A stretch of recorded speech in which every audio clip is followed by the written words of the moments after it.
Students, in previous video we have completed स्वर संधि, व्यंजन संधि. Today I will teach you विसर्ग संधि. आज हम विसर्ग संधि के बारे में पढ़ेंगे. विसर्ग संधि किसे कहते हैं? तो विसर्ग संधि, देखो परिभाषा लिखेंगे पहले विसर्ग संधि की. विसर्ग संधि में जब विसर्ग के स्थान पर कोई परिवर्तन होता है तो उसे विसर्ग संधि कहते हैं. जब विसर्ग के स्थान पर कोई परिवर्तन होता है, जब विसर्ग के स्थान पर कोई परिवर्तन होता है तो उसे कौन सी संधि कहते हैं? विसर्ग संधि कहते हैं. विसर्ग संधि कहते हैं, उसे विसर्ग संधि कहते हैं. विसर्ग संधि में अब जो फर्स्ट है वो हम पढ़ेंगे सत्व विसर्ग संधि. कौन सी है फर्स्ट संधि? सत्व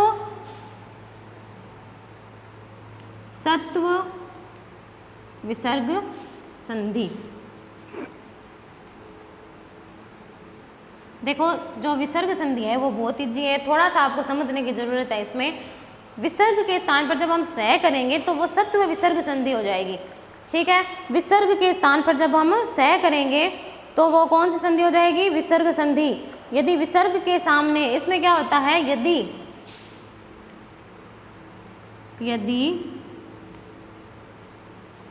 विसर्ग के सामने वर्ग का पहला दूसरा, विसर्ग संधि में क्या होता है? सत्व विसर्ग संधि में यदि विसर्ग के सामने वर्ग का पहला दूसरा और श तीनों श आते हैं. जब यदि विसर्ग के सामने वर्ग का पहला दूसरा स हो तो विसर्ग के स्थान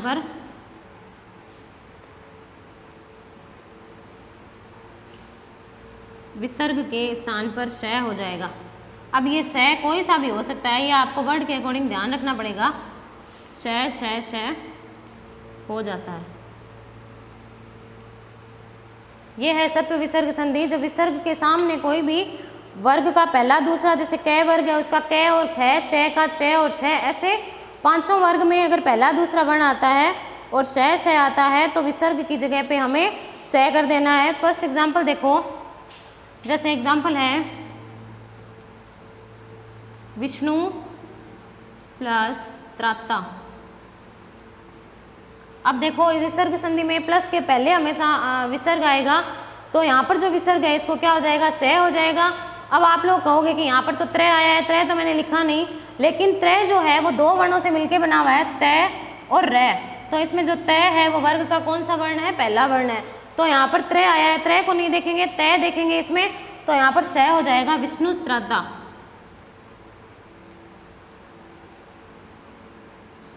ये हो गया विष्णु स्त्राता.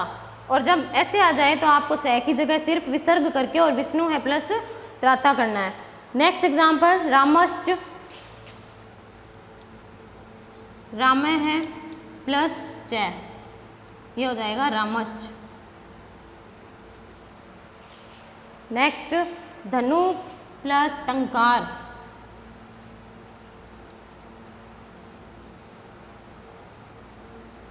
ये हो जाएगा धनुष टंकार. श का ध्यान आपको शब्द के अकॉर्डिंग रखना पड़ेगा. ये हो गया धनुष टंकार. एक दो एग्जाम्पल और लिखेंगे इसके.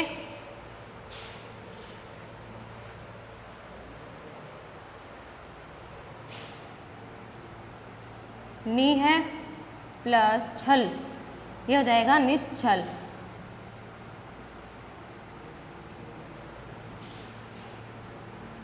हरि है प्लस शेते, हरिश्चेते।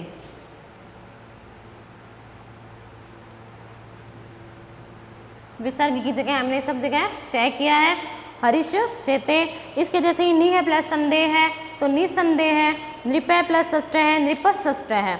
ओके, ये सत्व विसर्ग संधि यहाँ पर कंप्लीट हो गई। नेक्स्ट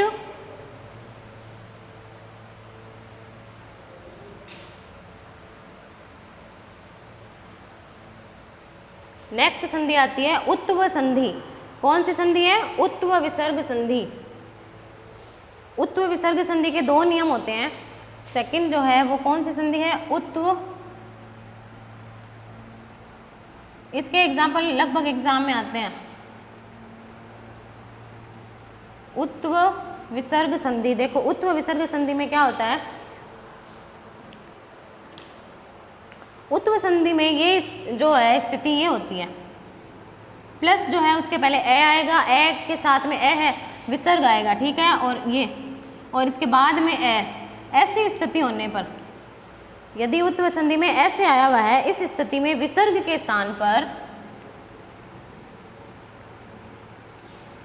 इस स्थिति में विसर्ग के स्थान पर, विसर्ग के स्थान पर हमें क्या करना है? ओ की मात्रा। विसर्ग के स्थान पर ओकार की मात्रा। ओकार यानी ओ की मात्रा है जो ऐसे है ना, की मात्रा, और जो ये बाद में ए आया हुआ है इसके विसर्ग की जगह तो ओ हो जाएगा, ठीक है, जो ए है वो ओ बन जाएगा। ये बाद वाला जो ए है इसकी जगह क्या हो जाएगा? अवग्रह चिन्ह आएगा।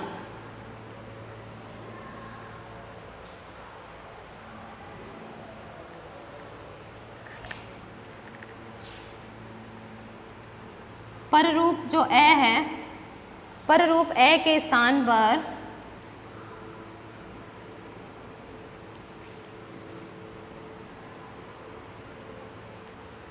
अवग्रह है,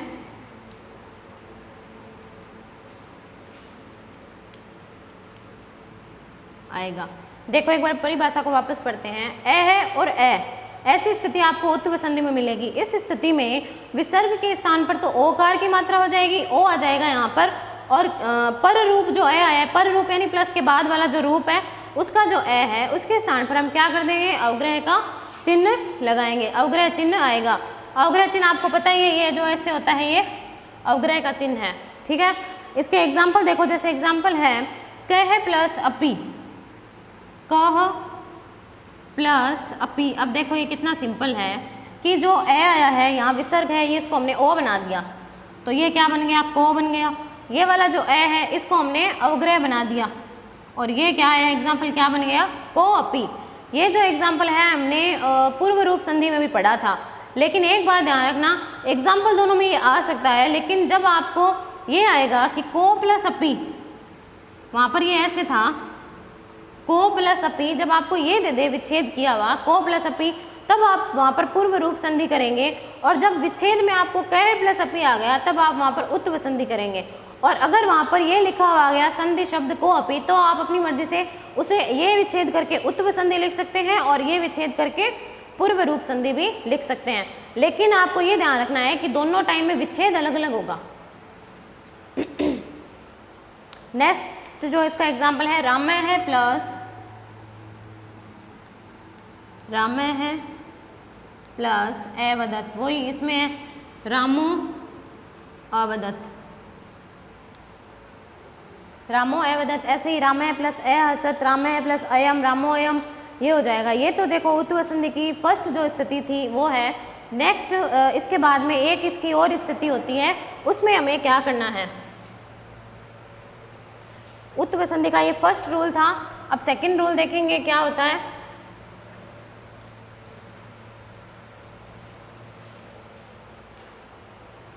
सेकंड स्थिति में ये होता है कि आगे तो यही रहेगा ए है, लेकिन इसके बाद में क्या हो जाएगा? व्यंजन आएगा। अब इसमें स्वर नहीं आएगा। ए के बाद में ऐसी स्थिति होने पर इस स्थिति में विसर्ग के स्थान पर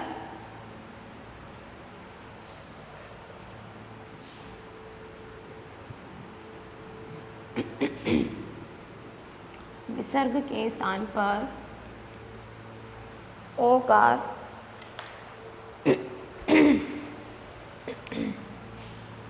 की मात्रा हो जाएगी।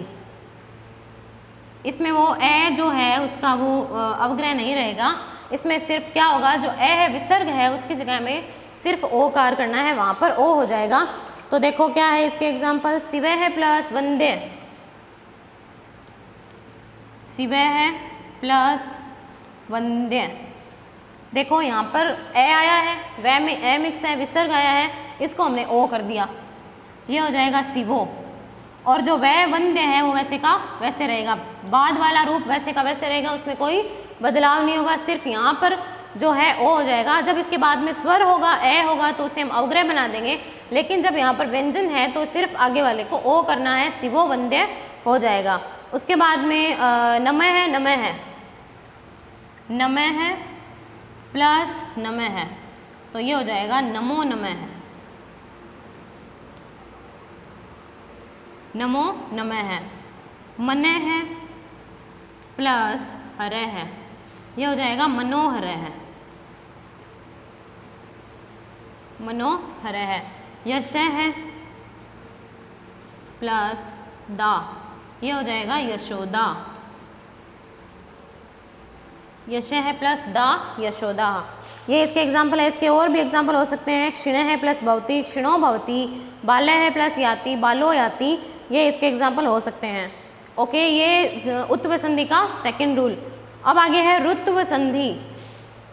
विसर्ग संधि की तीसरी संधि जो है वो है ऋत्व विसर्ग संधि। ऋत्व विसर्ग संधि में क्या होता है, जब विसर्ग की जगह पर रह हो जाता है तो वो ऋत्व विसर्ग संधि होती है, या फिर रह की जगह विसर्ग हो जाता है तो उसे ऋत्व विसर्ग संधि बोलते हैं।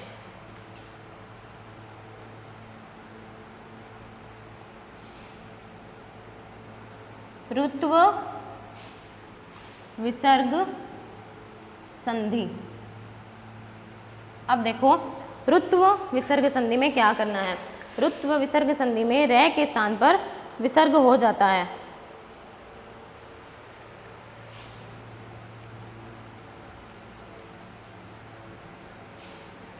इस संधि में विसर्ग के स्थान पर रह, आधा रह होगा तो उसे रेफ की मात्रा मानी जाएगी, स्थान पर रह हो जाता है। पूरा रह कहीं पर भी नहीं आएगा, आधा रहेगा। इस संधि में विसर्ग के स्थान पर रह हो जाता है। एग्जाम्पल देखो, मुनि है प्लस इति, मुनि है प्लस इति।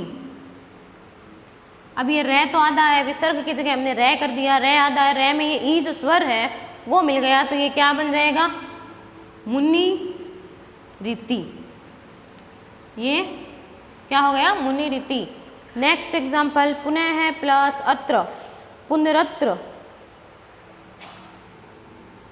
पुनः है प्लस सामने अगर स्वर होगा तो वो उसमें मिल जाएगा पुनरत्र।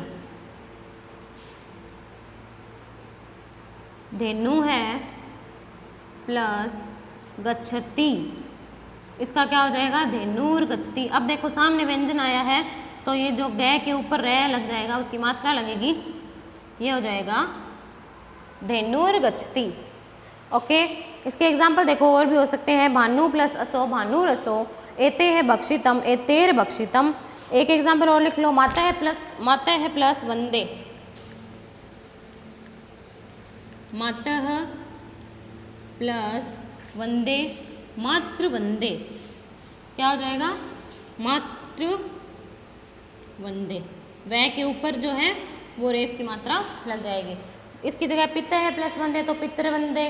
ठीक है, नेक्स्ट विसर्ग का लोप, विसर्ग संधि देखेंगे। नेक्स्ट क्या है, विसर्ग लोप संधि, जिसमें विसर्ग का लोप हो जाता है, यानी कि लोप मीन्स वो गायब भी हो जाता है।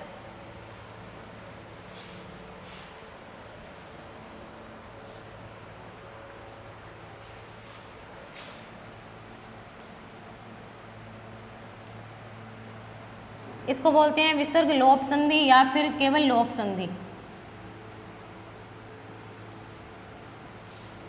इसमें क्या होता है, आ के बाद में विसर्ग आने पर उसका लोप हो जाता है।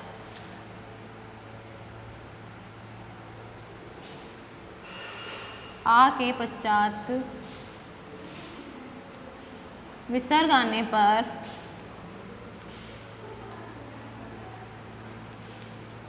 आ के बाद विसर्ग आने पर लोप हो जाता है।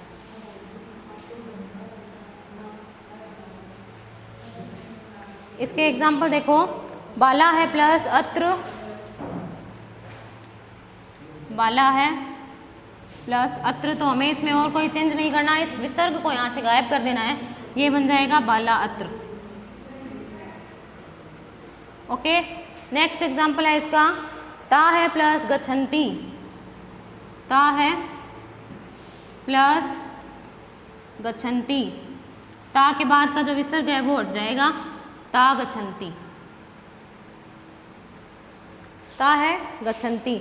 एक लास्ट एग्जाम्पल लिखो इसका, बाला हसन्ति, बाला है हसन्ति, विसर्ग हटाना है आपको और ये हो जाएगा बाला हसन्ति।